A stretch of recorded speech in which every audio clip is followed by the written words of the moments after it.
affect socioeconomic development. Beyond decarbonization, the aviation sector is advancing other environmental aspects. With growing interest in non-CO2 aviation emissions, the first ICAO symposium in 2024 fostered international understanding and explored mitigation pathways. Plastic pollution is another global challenge that aviation should play its part. The ICAO Eco Airport Toolkit on single-use plastics guides aviation stakeholders in plastic management. ICAO also collaborates with other UN agencies and stakeholders in climate change adaptation, forest firefighting, and biodiversity. Launched in 2020, the ICAO Flying Forest Firefighting Dialogue facilitates this collaborative approach. The 42nd ICAO Assembly concluded with its strongest signal yet on environmental protection.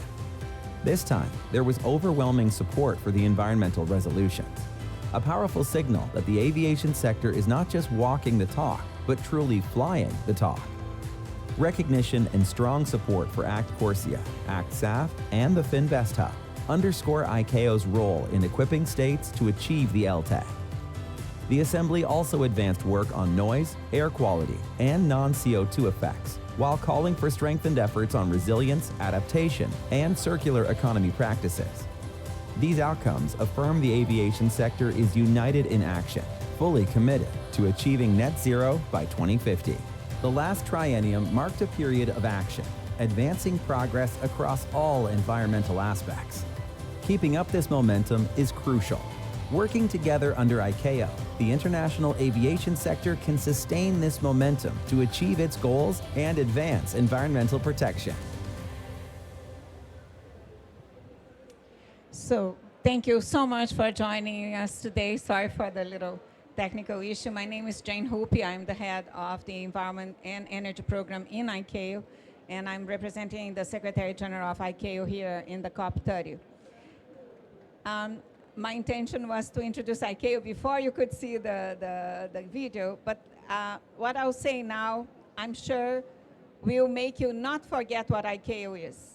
So if you took a plane to come to COP, you were flying in at least 12,000 international standards that have been agreed within ICAO, the International Civil Aviation Organization, and it's 193 states in comparison with 80 international organizations. So next time you step into a plane, you're saying, oh, more than 12,000 standards I'm flying in for safety, for security, and for sustainability. So when you are in that aircraft, you have a certificate for noise, a certificate for local air quality emissions, NOx, CO, LC, and for CO2. And in addition, all the measures that we take in different programs. And you might be flying on used cooking oil, gas to liquid from a waste, sugarcane, name one. So what we are doing right now in ICAO is a program that we have been running for a long time, different from other organizations, flying from A to B to different states, required a lot of regulations. So we cannot do just guidance or intentions. We have to put everything on standards. When you pass through security, when you do the certification of an aircraft, that aircraft has to be recognized, and those certificates have to be recognized throughout the world. So it's very specific what we do in aviation, and everything on standards. So I would like to start just talking about the goals. So I cannot come to ICAO and establish a goal and say, oh, we don't know how we are going to achieve that, because everything is through standards. So first, we have to agree on how we are going to do and that we can achieve, and then we put the goals. That is the history of those three goals. The first one, it's carbon neutral growth from 2020. That was agreed in 2010 for us to reach in 2020. And in these 10 years, we have done a lot of work, including the agreement that if we could not reach that limit only on technology and operations, we would have a way of compensating. And what states came up with was we don't want taxes. Why? Because the taxes you collect, but you don't have necessarily the response on the environmental benefit. Taxes can be used for anything. We don't have the certainty that they will be used to reduce the emissions from aviation. So no taxes to do that. Then we thought maybe emissions trading or an offsetting scheme, global, because it has to be global. Emissions trading was much more expensive than the offsetting schemes. And offsetting schemes gave us the opportunity of prioritizing projects from developing countries. And that's why the decision by the Assembly in our states, the 193 states, was for a global offsetting scheme in case we would not reach the limits in 2020. You understand that we had COVID before that time, and aviation emissions went really down. So it was only last year that aviation came back from the levels that we have in 2019. So when you hear aviation is growing very much, international aviation, this last 5 years, we were only recovering the pace that we were in 2019, okay? So the offsetting scheme is coming into compensation phase now, because now we are starting with some airlines only, passing that threshold. And then how do we compensate that? We compensate with eligible fuels or eligible units in the market for offsetting. And for those two things, we tried to use standards that were out there. But guess what? There were none that we could use globally. So we had to develop ourselves in ICAO, although our remit is really to build aircraft, to organize the airspace, to do airports. But then we had to come up with the rules for using offsets for aviation, what would be eligible, and how would we consider something sustainable as eligible fuels for SAF. And that was a very, very important work. And today, all of that, the criteria, the process, all of that are in standards put by ICAO and agreed by all our states, okay? Then you see a second standard here, which is a second goal, which is the net zero. For the net zero 2, we could not just come and say, okay, let's do net zero 2050. No, we had to do one of the most, I'll say, robust studies that you can see is the long-term aspirational goal study. More than 1,000 of the best experts in the world, they work 2 years in a row to come out with information to our council and our assembly on we can reach. In that study, what was very clear is, and you saw in the film, that some will come from technology. We will advance technologies that will deliver less emissions. Some will come on operations. So you will operate aircraft more directly, more straightforward, descent, takeoffs, different methods. That will reduce emissions. The way you organize in the ground, that will reduce emissions. But really, what will give the most of it? Sustainable fuels. So it will be the energy. So aviation uses a lot of energy, different from other sectors. Unfortunately, we just cannot plug while we are in the air. We cannot put batteries in long-term flights because it's very heavy. For you to have an idea, a Tesla, only in a small car, is basically 1 ton of batteries. Can you imagine taking off with a big airplane, how much weight would be on a battery? And we cannot recharge, so we would have to have a battery that stays 16 hours, 12 hours. It's impossible. So we don't have that technology. One day we will. Batteries are increasing. We are very positive with technology. In fact, we love new technologies, but right now we cannot. So it's sustainable fuels. And what we call drop-in. So what we do, we mimic the fuel that's produced from other sources like it were jet fuel. And then we mix and we put in the aircraft and it flies. So we don't have to change the aircraft. You don't have to change the airport. You don't have to change even the pipelines in many cases. And you can fly. So for us, sustainable fuels or low carbon fuels are very important. And because of that, we had a conference only for that, that came with that big objective here. And is the third one. The third objective is we are going to reduce by 2030, 5% of our emissions using cleaner energy, SAF, LCAF. It's in 5 years' time. We have been talking a lot here about the pledge 4 times in 2035. Guys, this goal of 5% in 2030 means from aviation, just for you to have an idea, last year, 2024, we had 1 million tons. We will need 14 by 2030. So in much less time, we need to multiply many more times the fuel that we will need to reach that goal. So we need to do it now and right now. So that conference, can I have the next slide, Tetsui? That conference came with a framework. That was one of the most important things that happened for what we call the clean energy transition for aviation.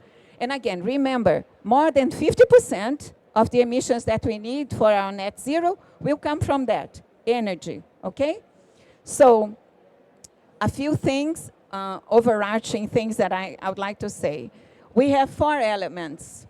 The goal itself, policy and planning, and passing that entire framework that we agree internationally to your states, nationally, because they would have to be reflected.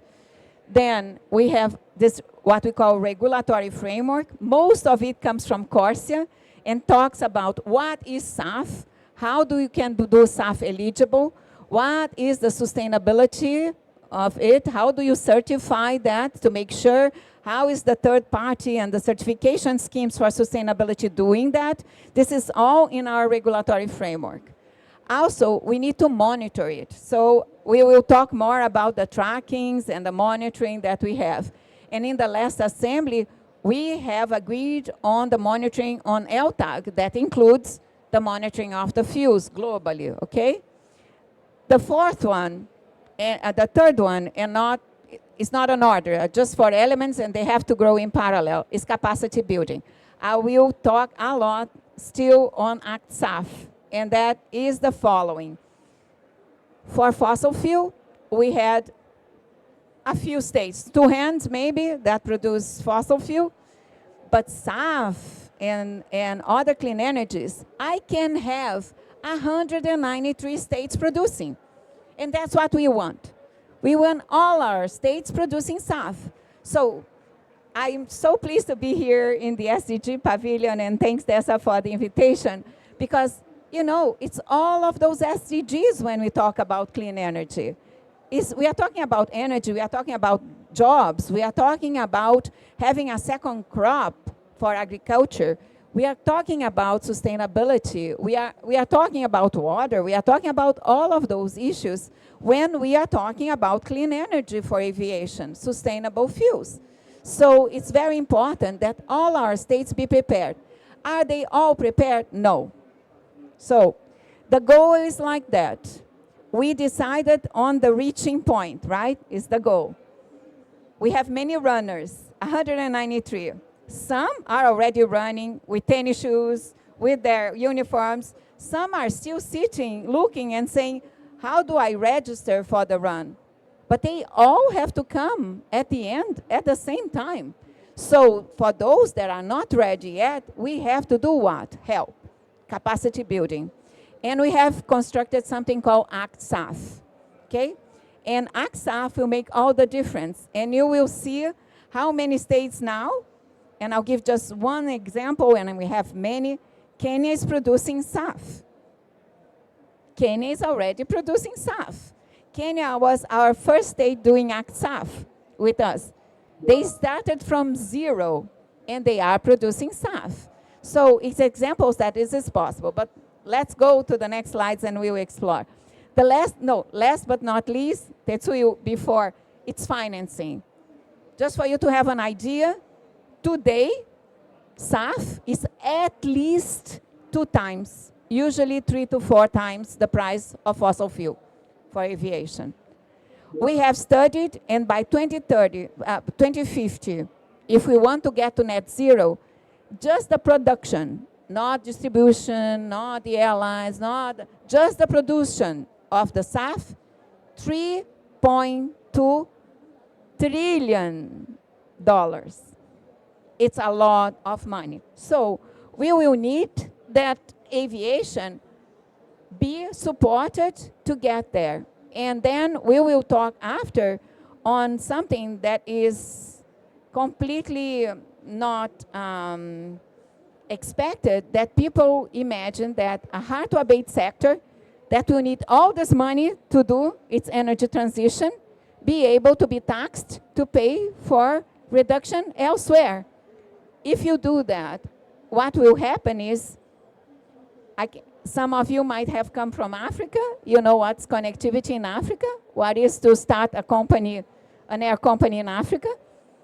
You put a little bit more cost, there's no competitiveness, you have to stop it. It takes 10 years for you to create a company. It takes 5 minutes on a high tax to stop a company. So we are very worried with those talks. We will need all the money to do SAF. You want to support countries with SDGs? Let's talk about clean energy transition. Let's talk about them producing SAF, because that was the message from the conference. We want it to be produced in every single country, not just bought by the countries, being produced in a few, but produced in those countries. The feedstocks are in those countries. We don't want the developing countries just selling feedstocks. We want them producing the fuel, generating jobs, technology transfer. And that's what's so important in ACT-SAF, okay? So if we go to the next slide. What you see here is something that's very important. For you to know what's going on in the world and have the good examples, you need to know that that is happening. For us to know that this clean energy transition is happening, we have to monitor things. But it's not only the technology. It's the technology, the implementation, the financing, the capacity building, everything. The number of feedstocks that are certified for CORSIA. And then we in ICAO decided to do the trackers, okay? If you go to our website, all the announcements in the world about SAF and LCAF will be there, okay? So you have from, for example, what are the policies adopted? Well, I'm from a country that has no policies for SAF yet. I need to do one. So you shall not start from zero. You already know there what are the policies that are there. You can have the examples. You click, you see the policy, and then you don't start from zero, right? Same thing, for example, production capacity. We count on every announcement the production capacity that will reach at certain time. Now, some of those announcements don't go through. Why? Many reasons. Different governments, lack of money, whatever. People were trying, didn't work. And then you will see in the trackers for that specific announcement, deactivated. And then you go and you have the information why, okay? But you will see that started. And sometimes, guys, it's more important to learn with things that did not work than with things that work, because you learn more. You don't want to repeat that, right? You want to repeat success, not repeat mistakes, right? So it's very important. Then you have tracking on CORSIA. And it's very important that I explain more CORSIA to you. You already know it's an offsetting schemes, etc. But look, this is CORSIA. And it's so important. We have approved already 49 feedstocks, most of them in developing countries, okay? We have approved processes. We have the certified economic operators. This is everybody that is doing things in CORSIA. We are, and that is the most important thing. For you to understand CORSIA, we have the best monitoring system for emissions for any sector in the world. And I'll say that with my mouth full. We have in ICAO the best monitoring and verification system in the world for a sector. 99% compliance from our states. Every single entrance is verified by a third party, is sent to the state, the inventory and the third-party certification, and it comes to ICAO with the blessing of the state. We check it as well.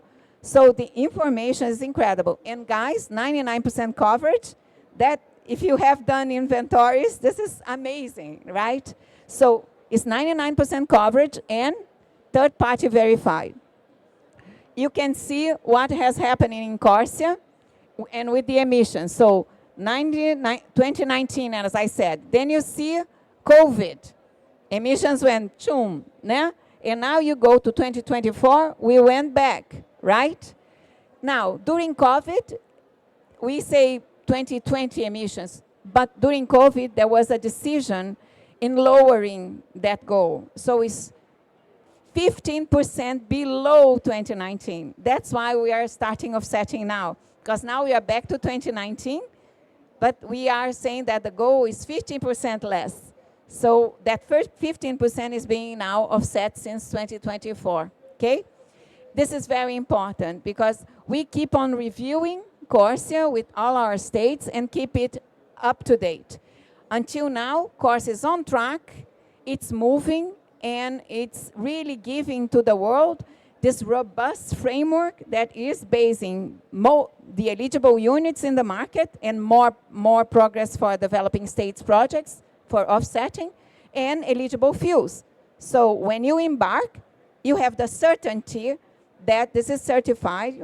So the banks now are okay with aviation projects because we have a goal, we have the framework, we have everything certified by a third party, it's robust, has integrity, so now the banks are super interested, right? And that's very good news, because then if you have a project, you have now access to finance, and I will continue to elaborate on that. Tetsui, can you put the next one? Just a moment on Corsia, go back. So the emissions units. We approve in ICAO the programs that we find are robust enough and pass the criteria. We have a group tab that does that. And we produce a list of the eligible units, okay? But states have the autonomy of deciding that even if it's eligible to Corsia, those emissions will go to Corsia or not. So to ensure that those emissions go to Corsia, we need what we call the letters of authorization. And we have been waiting for the UNFCCC to put the framework for the letters of authorization because that's their role. And that has been done now. So since beginning of the year now, we have the framework for the letters of authorization. But now we need states to authorize. So some states have already done, and we are really asking all states here to take the steps to authorize, to do those letters of authorization. So one of the big calls from ICAO this time in the UNFCCC was that we have done all the work. We are telling you these are eligible. Please make sure that you authorize that to go to aviation so that the airlines can buy. And those projects can then continue to advance, right? Thank you, Tetsui. So ACT-SAF. ACT-SAF has many features. We have the Knowledge Hub. We have what we call the series. Well, so that you know, we have almost 300. That number is growing every day. 300 partners in ACT-SAF. It's a huge project. They are states, they are companies, they are organizations. And what we do, we have series. And you see a lot of series being done. We say 20 training sections. This is not blah, blah, blah. We call the people that we call in aviation all hands on deck. If you do it, I invite you to come and talk about it, because then you know what you're talking about. So co-processing. If there is a company that has done the co-processing, putting a percentage of SAF into the production of the fuel, we call them to tell you how to do the co-processing. What are the challenges? What are the difficulties? What are the results? If we are talking about certification of feedstocks, we call those guys that are doing the certification of the feedstocks to talk to you. So please, guys, go in the web. It's free, and you can learn directly. That's part of our capacity building. But the most important, I told you, some states were still registering, some states are buying the tennis for the run, some states are already really running, and they have to help each other. So part of ACT-SAF is we go to developing countries that are interested in developing SAF and help them to do a feasibility studies. How does that work? We have some states that give voluntary contributions to us. We hire a consultant and we supervise the work to do the feasibility study. And then we, together with the consultant at the end, present the study, make sure that there is a follow-up in the state for that to be inserted in the structure of the state, creating the roundtables, because sustainable fuels for aviation doesn't involve only aviation. It's Ministry of Energy, Ministry of Finance, Ministry of Environment, Ministry of Aviation. So you need to have the structure that will combine all of that to do your roadmap for implementing SAF. And then the companies will come. Once they know from the feasibility studies, they will know what are your feedstocks in your country. What can you produce as feedstocks? What are the volumes? Is that viable commercially? Don't go to this one, go to this one. This one will be cheaper. You have more volumes, et cetera, et cetera. So with that basis, with the government putting the regulations, with you involving the farmers, involving the agriculture, involving finance, some companies will be interested in doing the production there with your feedstock. And then it really facilitates creating that initial synergy. You will start by creating the feedstocks, the certified feedstocks, and then the production itself, okay? So you see here we have already 11 studies done, some very successful. Some of them are now going to business studies that we do as well. But then a company comes and they will do the project, okay? And we said, okay, and then you have the project, and who's going to pay that, Ms. Hupi? And then that is the next slide. So we have 11 studies. We are going to 50 by 2028. Everybody is already mobilized. But let's see. We have now the study. We have now the structure in the state. State is really engaged. What do I do? How do I pay for that? Next slide, Tetsui. We have then, I have talked about the cost, and it's a lot. It's a lot. It's a lot of money, guys. It's a lot of money. So you need to have someone that will be interested in constructing that project, in financing that project. So can we go to the next one? That's called Finvest. That's one of the biggest initiatives we have done to mobilize finance for those projects. Guys, one refinery costs more than the budget of ICAO for the entire triennium. So we cannot finance anything like that. But some banks do, right? So we looked and we found with IRENA that there was already a platform for renewable energy that connected projects to 14 financial institutions. Some of them de-risking institutions, because the risk is different. If you do a project here, there, risks are different. We need a de-risking approach as well. So what have we done? We team up with IRENA. We created a specific platform, is Finvest at ETAF. ETAF is from IRENA. The input to accept a project to be then financed is you have to comply with the ICAO framework. It has to be a final project that a producer is interested, develop, and comes with that state. If it's approved by the ETAF platform, in the ETAF platform, that project would then be brought in the same goal to 14 financial institutions.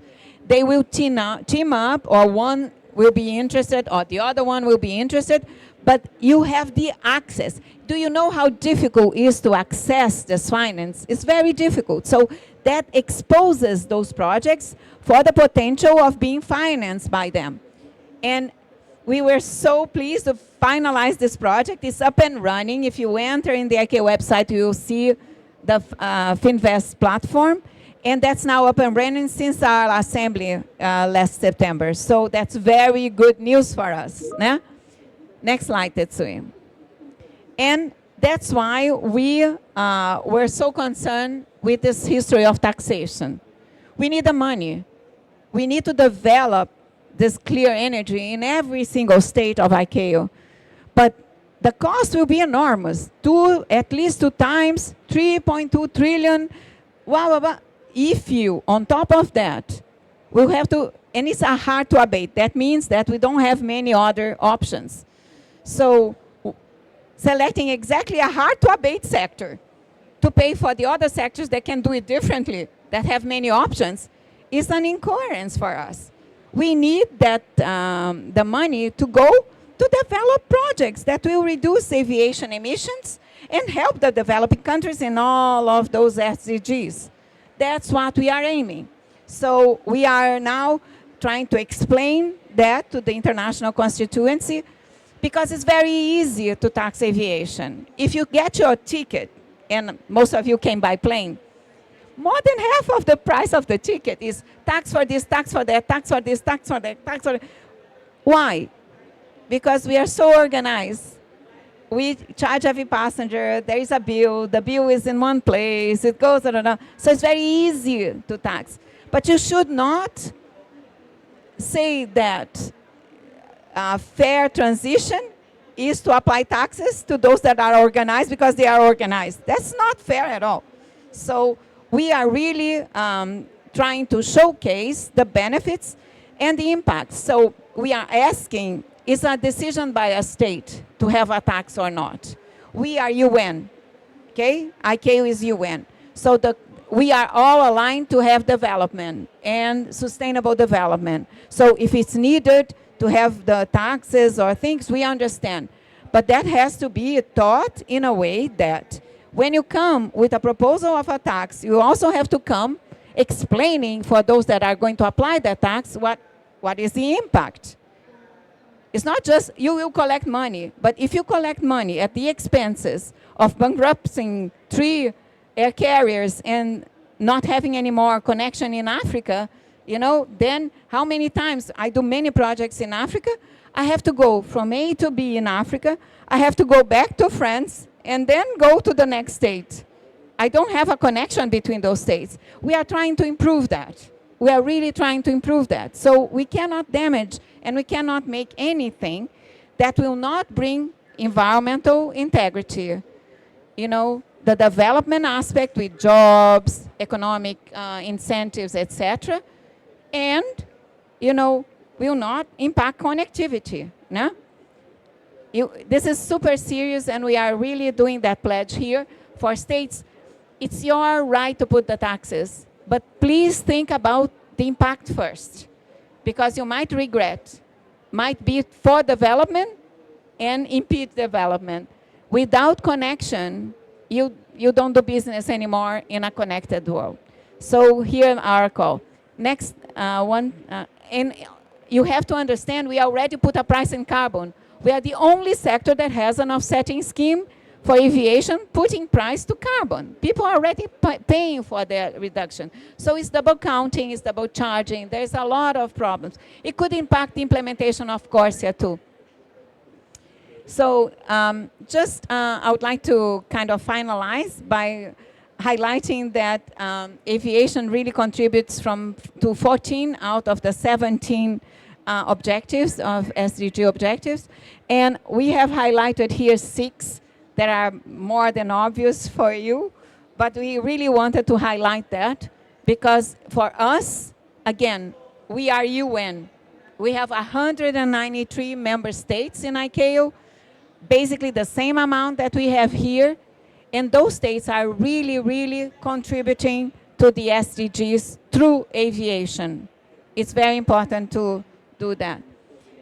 Last but not least, I would like to show you that we have done now every 3 years before the assembly, we do an environmental report and we distribute to all our states so that they can be well prepared for the discussions in our assembly.